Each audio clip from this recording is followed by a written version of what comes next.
Good morning students. अभी जो मैं लेक्चर ले रहा हूँ उसमें मैं पिछला टेस्ट आपका जो प्लेन मिरर पे रिफ्लेक्शन वाला टेस्ट था उसमें 13 क्वेश्चंस थे, ये उनके आंसर्स हैं। हम वो डिस्कस कर रहे हैं और इस लेक्चर के साथ डिस्क्रिप्शन बॉक्स में लिंक में वो टेस्ट भी जुड़ा हुआ है। अगर किसी ने टेस्ट ना दिया हो तो वो वहाँ से देख सकता है। तो चलिए अभी देखते हैं, अपना टेस्ट स्टार्ट करते हैं। क्वेश्चन नंबर 1, जो आपका पहला सवाल है, फर्स्ट क्वेश्चन, उसमें कुछ ऐसा दिखा रखा है कि ये एक प्लेन मिरर है पी क्यू, एक कोई ऑब्जेक्ट है एस, यहां से एल डिस्टेंस दूर, और एक लाइन है जिसपे कोई आदमी चल रहा है, और वो जो लाइन है वो यहां से 12 डिस्टेंस दूर है। इस तरह का कुछ दिखाया गया है। अब इसमें पूछा है the greatest distance over which you can see the image of the light source in the mirror, कि भाई कितनी दूरी तक चलते चलते वो इसकी इमेज को देख पाएंगे। ऑब्जेक्ट को नहीं देखना है, इमेज को देखना है। तो सबसे पहले तो हम इमेज लोकेट करें। सबसे पहले तो हम इसमें इमेज को लोकेट करेंगे, भाई इमेज कहाँ होगी। तो अगर एल इधर ऑब्जेक्ट है, प्लेन मिरर है, तो एल इधर ही इमेज होगी। This will B image. फिर बनाए इमेज का फील्ड ऑफ व्यू। बड़ा सीधा सा काम है। फील्ड ऑफ व्यू बनाना है तो मिरर के दोनों एंड्स को आप ज्वाइन कर दीजिए। फील्ड ऑफ व्यू बनाना है, ये मिरर जितना भी है, इसमें दिया होगा मिरर कितना बड़ा है। The point source of light S is placed in at a distance L in front of the center of the plane mirror PQ of width D. PQ जो width है that is given to be D. ये आपको D दे रखा है, ये distance पूरी D है। तो आपने फील्ड ऑफ व्यू बना दिया। फील्ड ऑफ व्यू दोनों एंड्स को ज्वाइन करके और यू ज्वाइन कर लीजिए। तो मतलब इतनी दूरी तक ऐसा होगा कि एक रे इधर से आई, ये रिफ्लेक्ट होके गई, और एक रे इधर से ये, इसके बीच में भी दिख रहा होगा, लेकिन इतनी दूरी तक ये देख पाएगा। तो अगर हम डिस्टेंस पूछें तो क्वेश्चन में आपसे ये डिस्टेंस पूछा गया है, मैं इसे बोल देता हूं capital D. Only and only आप सिमिलर ट्रायंगल्स का यूज कर सकते हैं। ये एल, ये एल, ये पूरा है 12। अगर मैं इसको यहां तक देखता हूं तो ये ट्रायंगल देखिए, triangle I P Q is similar to triangle, मैं इसको ए नाम देता हूं और इसको B, triangle I A B. Triangle I P Q is similar to triangle I A B. ये हम इसमें देखें तो अगर सिमिलर ट्रायंगल्स का यूज करें तो साइड का रेशियो और परपेंडिकुलर्स का रेशियो सेम होगा। तो P Q upon B A या A B is equal to perpendicular, इसमें तो एल है और बड़ी ट्रायंगल में पूरा 3L है। तो यहां से जो ए बी निकल के आ रहा है, this is 3 times P Q and P Q was D. तो जो कैपिटल डी जो हमें चाहिए था इस सवाल में वो 3D आया, और ये आपका ऑप्शन नंबर डी होगा उसमें। तो ये हुआ हमारा पहला सवाल। उसके बाद दूसरा question, a boy 1.5 metre tall, एक लड़का है 1.5 मीटर उसकी हाइट है, stands in front of a vertical plane mirror, एक वर्टिकल प्लेन मिरर के सामने वो खड़ा है। How tall must be a vertical mirror and how high must be its lower edge be above the floor if he is to able to see his entire length. तो वो वाला case है कि अगर ये ऑब्जेक्ट है, ये कोई लड़का है, सामने एक मिरर है इतना बड़ा, ये उसकी आंख है, इतनी ही दूर इसकी इमेज बनेगी। इमेज का ये हेड और ये फुट। अगर ये डिस्टेंस x होती है तो ये डिस्टेंस भी x होती है। अगर आदमी की हाइट है h, तो भाई एक चीज हमने पढ़ रखी है कि h/2 हाइट का मिरर चाहिए। अब आदमी की हाइट दी है 1.5 मीटर। आदमी की जो हाइट गिवन है दिस इज 1.5 मीटर। तो इसमें बोला है कि ये अपनी पूरी इमेज देख पाए, उसके लिए कितनी हाइट का मिरर चाहिए और उसका लोअर एज ग्राउंड से कितना ऊपर होना चाहिए। ये इन्होंने बोला है कि ये मानिए कि उसके हेड से 10 सेंटीमीटर नीचे उसकी आंख है, ये दूरी है 10 सेंटीमीटर, मतलब 0.1 मीटर। पूरा 1.5 मीटर है तो ये बच गया 1.4 मीटर। अब हमने एक चीज याद कर रखी है, मिरर कितना यूज करना पड़ेगा, h/2 हाइट का मिरर, उसका टॉप पॉइंट होना चाहिए आई और हेड के बीच में, और बॉटम पॉइंट होना चाहिए फुट और आई के बीच में। तो फुट और आई के बीच की दूरी है 1.4 मीटर, यानी कि ये दूरी 0.7 मीटर और ये दूरी भी 0.7 मीटर, और मिरर बस इतना चाहिए ये। तो दो बातें इसमें पूछी थी, मिरर कितना चाहिए, तो 1.5/2, यानी कि मिरर की जो हाइट रिक्वायर्ड है दिस इज 0.75 मीटर, और उसका जो बॉटम पॉइंट है वो ग्राउंड से कितना ऊपर है, वो आपको दिख रहा है कि वो आई और फुट के बीच में होता है, तो 0.7 मीटर। तो इसका आंसर आ गया ए। डायरेक्ट रिजल्ट जो आपने पढ़ रखा था उस पर बेस्ड था, बस एक एक्स्ट्रा बात ये पूछी थी कि लोअर पॉइंट कितना ऊपर है। क्वेश्चन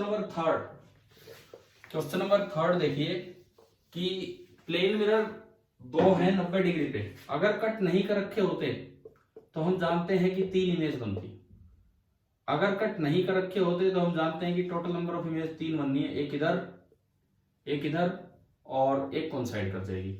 लेकिन अगर ये पोर्शन और ये पोर्शन कट किया जाए, तो मैंने क्लास में पीछे लेक्चर्स में समझाया है कि ये इमेज गायब हो जाती है, तो नंबर ऑफ इमेजेस आपकी आ जाएंगी 2, तो इसमें 3 नहीं 2 इमेज बनेगी, वो फॉर्मूला नहीं लगाना सीधा, ठीक है। Question number 4, linear magnification produced by ये प्लेन मिरर। हमने आपको बताया था कि प्लेन मिरर उतनी ही साइज की इमेज बनवाता है और सीधी बनाता है, तो इसमें बोला जाता है कि लीनियर मैग्निफिकेशन प्लस होता है, मतलब सीधी बनाता है, और 1 होता है सेम साइज। तो फोर्थ का आंसर आ गया +1A। फिफ्थ, 5वां सवाल हम देखते हैं। देखिए इसमें दिया गया है 2 plane mirrors of length L, एक प्लेन मिरर ये है और एक प्लेन मिरर ये है, और दोनों की लेंथ है L। 2 प्लेन मिरर्स हैं और दोनों की लेंथ L है, और इवन इन दोनों के बीच का सेपरेशन भी L है, ये दिखाया गया है। और एक ऑब्जेक्ट इसके मिड पॉइंट से L डिस्टेंस इधर रखा हुआ है, ये ऑब्जेक्ट यहां रखा हुआ है, इस तरह का है। A man M1 on a straight line at a distance 2L parallel to the mirrors, 2L distance मतलब L और आ जाओ, ये एक स्ट्रेट लाइन है, इस पे एक आदमी चल रहा है with a speed u, constant speed u से जा रहा है। Then man M2 at O will be able to see the image of M1 और कितनी देर।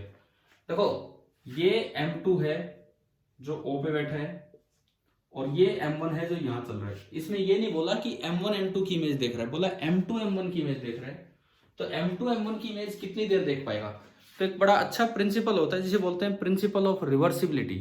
प्रिंसिपल ऑफ रिवर्सिबिलिटी मतलब यही है कि जहां ऑब्जेक्ट है वहां से इंसिडेंट रेज आती है, जहां इमेज है वहां रिफ्लेक्टेड रेज आती है, और अगर इमेज से रिफ्लेक्टेड की बजाय इंसिडेंट रे डालो तो जहां ऑब्जेक्ट है वही इमेज बनेगी।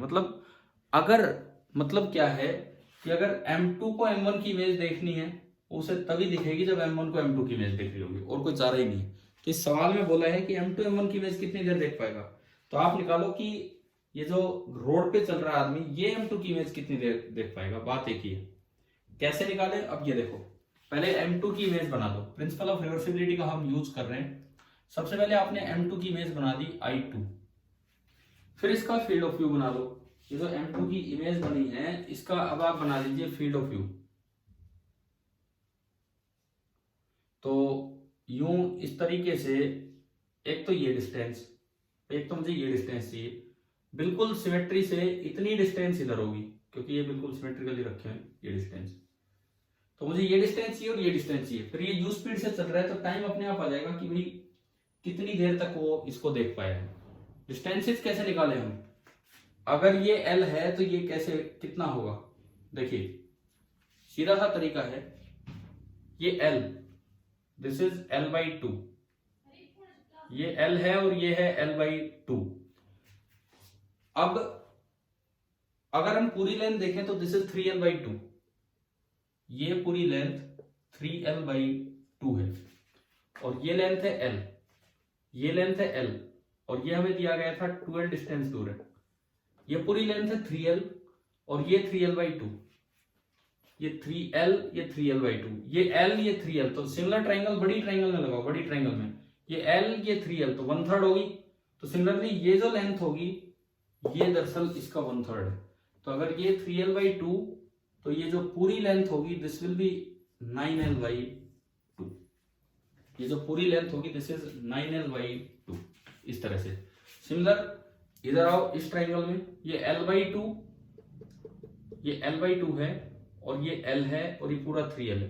तो l का 3l यानी कि 1/3, तो l/2 की 1/3 होगी। इट मींस ये जो लेंथ है दिस इज 3l/2। मैंने एक बार तो इन छोटी ट्राइंगल्स में सिमिलर ट्राइंगल लगा लिया और एक बार बड़ी ट्राइंगल्स में, तो उससे मेरे पास ये आ गया, ये आ गया। आप घटाओगे तो ये बचा 9l/2 माइनस 3l/2, 6l/2 यानी कि 3l। सिमिलरली ऊपर वाली लेंथ भी आएगी 3l। तो वो जो इमेज है I1 I2 M1 को विजिबल होगी 3l इधर और 3l इधर, टोटल 6l लेंथ के लिए। अब अगर वो u स्पीड से जा रहे हैं तो जो टाइम टेकन होगा that will be equal to 6l/u।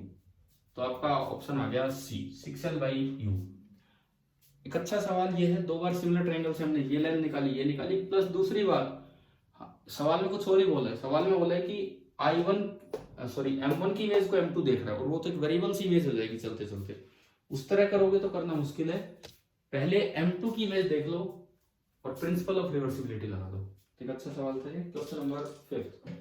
Then हम आते हैं क्वेश्चन नंबर 6 पे। पर्सन ए बी, सवाल नंबर 6 हम देखते हैं।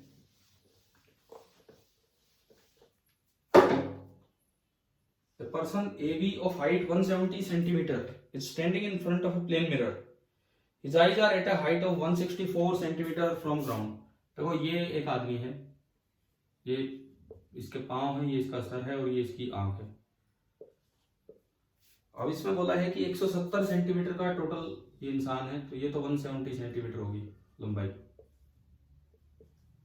और इसकी जो आईज है वो 164 सेंटीमीटर पे ग्राउंड से, मतलब ये 6 सेंटीमीटर हो गया, ये है। At what distance from ground level should a whole be made in the mirror so that he can not see his head. वो अपना हेड ना देख पाए, तो इसके लिए मुझे होल कहां करना होगा। देखिए ये मिरर है, ये एक मिरर है, बिल्कुल सामने इतनी दूर, इसकी इतनी बड़ी बन जाती है इमेज। अब ये हेड ना देख पाए, तो देखो हेड से जो रे आती है वो तो यूं आएगी, दरअसल यूं। तो ये 6 सेंटीमीटर है, तो ये हेड वाली रे यूं आ रही है, मतलब यहां से रिफ्लेक्ट हो रही है, तो ये हाइट यहां से 3 सेंटीमीटर होगी, ये हाइट यहां से 3 सेंटीमीटर होगी। तो जो हेड से आने वाली रे है वो इस जगह से रिफ्लेक्ट होकर आप तक आ रही है। तो अगर आप इस जगह होल कर दें तो आपको नजर नहीं आएगा। और ये 164 सेंटीमीटर नीचे वाला है, 170 में से 6 घटाया, 3 ऊपर वाला, तो टोटल हो गया 167 सेंटीमीटर। यहां होल कर देंगे तो आपको हेड नजर नहीं आएगा। सिमिलरली अगर फुट का पूछा होता तो यहां से रे आनी थी ऐसे और वो ऐसे आती, तो जो 164 का आधा है यहां होल कर देंगे तो फुट नजर नहीं आएंगे। ठीक है, ये आपका हुआ क्वेश्चन नंबर 6 और इसका आंसर आ गया ए, 167 सेंटीमीटर। क्वेश्चन नंबर 7, 7वां सवाल हम देखते हैं यहाँ पे। A thick plane mirror should show a number of images। ये मैंने आपको समझा दिया था पिछले ही लेक्चर में शायद, या उससे पिछले लेक्चर में। जो थिक मिरर से जो सेकेंड रिफ्लेक्शन से इमेज आती है वो ब्राइटेस्ट होती है, उसमें नियरली 90% के आसपास लाइट आ जाती है। तो 7th का आंसर है सेकेंड रिफ्लेक्शन बी। 8th भी क्लास में कभी करवाया गया है कि ये एक स्क्रीन है, सामने एक मिरर है, शुरू में लाइट सीधी गई और सीधी आई और स्पॉट यहां बन रहा था। फिर क्या किया आपने, मिरर को 3.5 डिग्री से टर्न कर दिया, जैसा कि डायग्राम में दिखाया गया है। हमें एक चीज जानते हैं कि अगर मिरर 3.5 डिग्री से टर्न होता है तो जो रिफ्लेक्टेड लाइट पहले यहां निकल रही थी, अब ये डबल एंगल से टर्न हो जाएगी 7 डिग्री से, और ये था 1.5 मीटर दूर। तो आपको ये स्पॉट कितना चल के गया ये डिस्टेंस निकालना है। तो आप केवल एक चीज का यूज कर सकते हैं कि 10 7 degree is equal to d upon 1.5, and for small angles tan theta is nearly equal to theta. तो 10 7 degree is nearly equal to 7 radian. अब रेडियन में कन्वर्ट करोगे तो इसको पाई अपॉन 180 से मल्टीप्लाई करना पड़ेगा। पाई 22/7 और गुणा 180, तो tan 7 डिग्री की वैल्यू इसमें पुट करेंगे, आपका आंसर आ जाएगा। ये क्वेश्चन पहले करवाया हुआ था क्लास में, इससे इसका आंसर बनेगा B. Question number 9, focal length of a plane mirror. एक प्लेन मिरर, प्लेन मतलब जैसे धरती हमें प्लेन दिखती है लेकिन गोला है, तो हम यूं मान सकते हैं कि धरती का इनफाइनाइट रेडियस है, ऐसे ही प्लेन मिरर की इनफाइनाइट रेडियस है, इन्फिनिटी का आधा भी इन्फिनिटी होता है, तो इसकी फोकल लेंथ हो जाएगी इन्फिनिटी, सी। क्वेश्चन नंबर 10, अब देखो ये एक कंप्रीहेंशन था अगले 4 सवालों के लिए, 10, 11, 12 और 13। तो इनमें आपको रिलेटिव मोशन देखना है कि स्पीड कैसे निकालेंगे। 4 particles are moving with different velocities in front of reflecting surface of a stationary plane mirror। अच्छी बात यह है कि प्लेन मिरर स्टेशनरी है तो इसमें ज्यादा जोर लगाना नहीं पड़ेगा। Lying in a plane parallel to YZ plane। Suppose ये Y एक्सिस है, ये Z एक्सिस है और ये X एक्सिस है। तो जो मिरर है वो स्टेशनरी है और वो यहां रखा हुआ है इस तरह से, such that the normal to the reflecting surface is towards negative x axis, यानी कि इसका रिफ्लेक्टिंग सरफेस इधर है, इस साइड में इसकी रिफ्लेक्टिंग सरफेस है। At t equal to 0 velocity of a is i cap। i cap मतलब आगे भाई इधर रिफ्लेक्टिंग है तो इधर होंगे सारे, तो जो a है वो 1 मीटर पर सेकंड से आगे जा रहे हैं। Velocity of b is minus i cap plus 3j cap। जो b है, b उसकी वेलोसिटी है माइनस आई कैप, मतलब एक तो इधर और 3 इधर, बी में ये वेलोसिटी है। Velocity of C is 5 i cap plus 6 j cap. C की जो वेलोसिटी है 5 i cap plus 6 j cap, ये सी की वेलोसिटी है। And D is 3 i cap minus j cap. D की जो वेलोसिटी होगी 3 i cap minus j cap, मैं इन्हीं के अकॉर्डिंग आई जे बना रहा हूं, 3 i cap minus j cap, ये डी की वेलोसिटी। तो हमने 4 वेलोसिटी बना दी है t equal to 0। Acceleration of particle, acceleration A का एक्सेलरेशन मैं अलग से लिख लेता हूं। Acceleration of A this is 2 i cap plus j cap. Acceleration of B है नहीं, क्वेश्चन में 0 दिया गया है। एक्सेलरेशन ऑफ सी टाइम के साथ चेंज हो रहा है, लेकिन अच्छी बात यह है कि वो केवल जे कैप में है। एंड एक्सेलरेशन ऑफ डी फिर से नहीं है तो वो 0 है। अब यूं मानना है the particle all the quantities are in SI unit और कोई कोलिजन हुआ 2 सेकंड तक, तो आपको 2 सेकंड पे हर एक ऑब्जेक्ट की इमेज की रिलेटिव वेलोसिटी निकालनी विद रिस्पेक्ट टू ऑब्जेक्ट। देखो एक प्लेन मिरर में एक खास बात क्या है, प्लेन मिरर में ऑब्जेक्ट से कैसे भी चल रहे, उसका ये कंपोनेंट और इमेज की वेलोसिटी का कंपोनेंट दोनों बराबर होते हैं, केवल और केवल ये कंपोनेंट इंटरचेंज होंगे। तो जब रिलेटिव वेलोसिटी निकालोगे इमेज की विद रिस्पेक्ट टू ऑब्जेक्ट, अगर हम इमेज की रिलेटिव वेलोसिटी निकालें विद रिस्पेक्ट टू ऑब्जेक्ट, तो ऑब्जेक्ट को रेस्ट पे लाना होगा, तो ये घटाएंगे तो ये उसमें भी घटाएंगे, तो ये तो कैंसिल ही हो जाएगा। और जब ये घटाएंगे तो ये इसमें भी घटाएंगे तो ये ऐड हो जाएगा। तो दरअसल जब भी आपको रिलेटिव वेलोसिटी ऑफ इमेज निकालनी हो with respect to object in a plane mirror, this will be equal to 2 times velocity of image. कौन सी डायरेक्शन में? नॉर्मल डायरेक्शन में। अगर और भी कहीं है वो कैंसिल हो जाएगी। देखो मान लो ये कोई जा रहा था, सपोज इधर 3 मीटर पर सेकंड से इधर 4 से ऑब्जेक्ट, तो इसकी इमेज भी ऊपर तो 4 से चलेगी और इधर 3 से आएगी। अब जब इसके रेस्पेक्ट में उसकी वेलोसिटी निकालोगे तो इसको रेस्ट पे लाना होगा, तो 4 और 3 घटाएंगे, 3 में भी घटेगा, तो 4 तो कैंसिल हो गया और 3 और 3 जुड़ के 6 हो जाएगा अपोजिट डायरेक्शन में। तो इन सब बातों का ध्यान रखें, तो हमें वाई एक्सिस पे तो देखने की जरूरत ही नहीं है। अब देखिए फर्स्ट 10वां सवाल, 2 सेकंड पे relative velocity of object A with respect to relative velocity of image of object A with respect to object A. देखो क्या ए में कोई एक्सेलरेशन है? एक्स के अलोंग देखना, वाई वाला तो कोई दिक्कत ही नहीं है, एक्स के अलोंग है, कितनी है? 2, कांस्टेंट है, और इनिशियल वेलोसिटी है 1। तो 2 सेकंड में जो ये वेलोसिटी गेन करेगा v is equal to u plus a t. u ये रहा 1, a वो रहा x के अलोंग 2, और 2 सेकंड पे 2 और 2 4 और 1 5। a में आगे की तरफ वेलोसिटी 5 है, तो जो a की इमेज है वो इधर आ रही होगी 5 से। अगर a के रिलेटिव देखना है तो इसमें 5 घटाओगे तो इसमें भी 5 इधर आएगा, तो 5 और 5 10 हो गया, यानी कि -10 आई कैप। ये आपको समझ में आ गया होगा कि इधर की तरफ 10 बन रहा है इसके रेस्पेक्ट में, तो ये आ गया -10 आई कैप। ऑप्शन डी दिया हुआ है। 11th, 2 सेकंड पे velocity of image of object B with respect to object B में तो कोई एक्सेलरेशन ही नहीं है, तो जो बी की वेलोसिटी शुरू में वही रहेगी। अब बी की वेलोसिटी, इस वाले को तो देखो ही मत, मिरर के पैरेलल वाले से कोई फर्क ही नहीं पड़ता, केवल इसको ध्यान देना है, इधर जा रहा है 1 से, तो जो इमेज है उधर जा रही होगी 1 से। अब इसको रोकना है तो इसमें 1 ऐड कर दो, तो उसको डबल कर दो, तो ये 2 हो गया दूर की तरफ। So this is 2 i cap. ये आपका है option A, question number 11 option A. Question number 12, at T equal to 2 second C की इमेज की velocity with respect to C. अब ये निकालना है। देखो सी में एक्सेलरेशन है, लेकिन खास बात जे कैप में है और उससे कोई फर्क नहीं पड़ रहा। जो क्वेश्चन जिस तरह पूछा गया है केवल आई कैप वाला काम आ रहा है, जे कैप वाले से कोई फर्क नहीं पड़ रहा, केवल और केवल आई कैप वाला काम आ रहा है। तो हमारे लिए तो ये अनएक्सेलरेटेड की तरह है। सी की वेलोसिटी 5 है, इसको भूल जाओ, तो इमेज इधर आएगी 5 से, फिर इसको रोकना है तो 5 इधर ऐड करो, तो इसमें भी 5 इधर ऐड करो, तो ये हो गया 10 और माइनस आई कैप में, तो -10 आई कैप, और ये अगेन आपका ऑप्शन डी है। और ऐसे ही आखिरी सवाल कि आपको डी की इमेज की वेलोसिटी निकालनी with respect to D. D में तो कोई एक्सेलरेशन है ही नहीं, डी को देखता हूं, इसको भूल जाओ, कोई काम का नहीं है। 3 आगे, तो जो इमेज है वो 3 से इधर आएगी, दूसरा कंपोनेंट भी रहेगा परंतु रिलेटिव स्पीड निकालने में पड़ जाते हैं।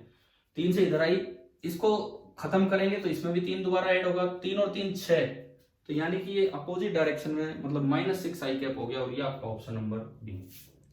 ये आपका पूरा पेपर जो प्लेन मिरर पे था 13 सवाल, वो मैंने डिस्कस करवा दिए हैं। आप आराम से, जिसको जिस भी क्वेश्चन में दिक्कत हो, आप वीडियो आगे करके पीछे करके देख लेना, पूरा भी वीडियो ना अटेंड करें, जहां प्रॉब्लम हो वो देख लेना। और जो पेपर है मैं लिंक डाल रहा हूं उसका डिस्क्रिप्शन बॉक्स में, आप पेपर वहां से ले सकते हैं। Thank you.